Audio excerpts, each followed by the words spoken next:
in a time when the winds of change were quietly gathering over a nation, when the cries of the people were rising both in hope and in pain, a man from a distant land felt a call he could not ignore. From the green hills of Ireland came a servant of God, Rory Bracken, not drawn by fame, not invited by power, but sent by a purpose greater than himself.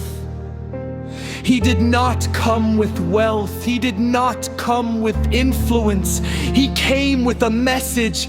I want to talk what the Lord has showed me about the President and his wife in Kenya.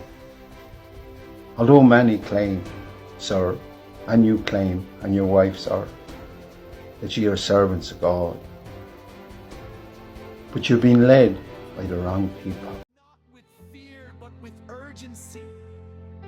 He spoke of things unseen, of moments yet to unfold, of seasons that would test the very soul of the nation.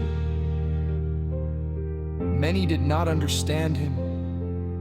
Some dismissed him. Others laughed, but he continued. Because when a man is sent, he does not speak to be accepted, he speaks because he must. He spoke of a generation rising, a generation bold and unafraid, a generation that would refuse silence and take to the streets demanding to be heard. At the time it sounded distant, almost impossible. But then it came. The voices of Gen Z filled the air, the streets bore witness, and the nation paused as young people stood firm for what they believed. And still, many remembered. He had said it before. I warned you before the Gen Z. I've warned you before the floods. Last week, I warned your people of what was coming again. And those floods in Nairobi today are nothing to what's coming. People wanted to hear it was not easy to receive. And so, they turned away.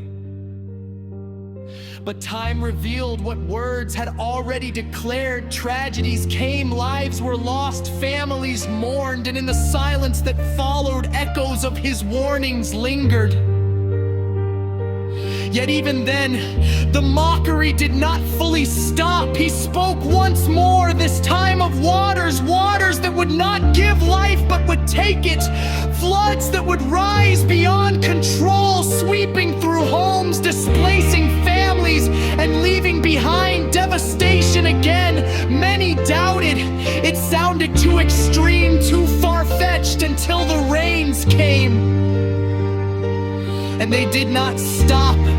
Rivers broke their boundaries, homes were swallowed, roads disappeared, lives were lost. The nation watched in disbelief as the floods turned warnings into reality. And somewhere in that moment, the laughter faded, because the words had come to pass. But this is not just a story about prophecy. It is a story about obedience. A man who left everything familiar, crossed continents, and stepped into a land not his own, just to deliver a message. Not because it was easy, not because it was welcomed, but because he believed that when God speaks, someone must listen and someone must go. Rory Bracken did not claim perfection, he did not seek applause. His mission was not to impress, but to warn, to pray, and to stand in the gap for a nation he believed was at a turning point. And Kenya, a nation full of strength, resilience, and beauty, was also at a crossroads. A place where voices compete, where truth is sometimes ignored, where warnings can sound like noise until they become reality. This is the weight of the story, not just what was said, but how it was received. Because time and again, the pattern remains. message delivered, a people divided, a warning ignored, and a reality fulfilled. Yet even in all this, there is something deeper, because every warning carries within it a chance to change, a chance to prepare, a chance to listen. This is not about fear, it is about awareness. It is about recognizing that sometimes the voices we dismiss are the very voices sent to guide us. Sometimes the message we resist is the message we need the most. And sometimes help does not come in the form we expect. It comes through a stranger, through a voice unfamiliar, through a man from Ireland who carried Kenya in his prayers as if it were his own homeland. So now as the dust settles and the echoes of fulfilled words remain, the question is no longer about what was said. The question is about what comes next. Will the lessons be remembered? Will the warnings be taken seriously? Will the next voice be heard or ignored once again?